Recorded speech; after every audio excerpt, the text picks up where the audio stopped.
To bake your cake, fire your oven up to 350 degrees. Then lube up your cake pan liberally with butter all the way up the sides. Flour it, tap out the excess, and then press a parchment round right into the bottom. Next up, the carrots. Shred 12 ounces worth on the medium grater on a box grater. Please do not attempt to execute this step with your food processor or you'll just make carrot juice. And that's another show. Well, at least it could be.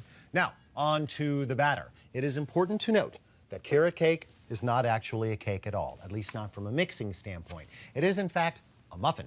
And being a muffin, it should be mixed together using the muffin method. That is, all the dry ingredients should be mixed together, all the wet get mixed together, and then they are brought together. Only this time, we're going to add a little twist to the procedure.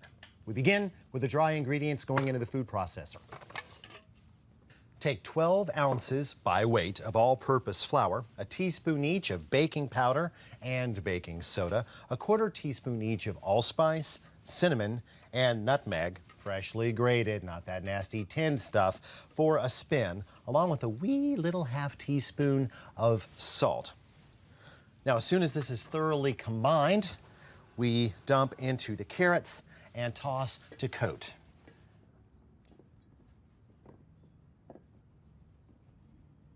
Now, over to the wet side of the equation. 10 ounces of sugar and 2 ounces of dark brown sugar. That's right, remember, sugar is almost always considered a wet good in baking. 3 eggs go in, along with 6 ounces of plain or vanilla yogurt, okay? Now, we'll take that for a spin. Now, here comes the little twist in the procedure. We're gonna drizzle in 6 ounces of vegetable oil. Why? Well, because the batter will come together faster, and that will mean less stirring, and that means less gluten formation, and that will make a more tender product. And I like to use my hands for mixing, just 10 times. Pan up your batter and slide it into your 350-degree oven. Let this bake for 45 minutes, then back the heat down to 325 degrees and let it go for another 20 minutes, or until the internal temperature hits 205 and 210 degrees. And you want to take your reading about halfway between the middle and the rim. So we'll go right there, 208. Good enough for me. Come to daddy. Now for the frosting.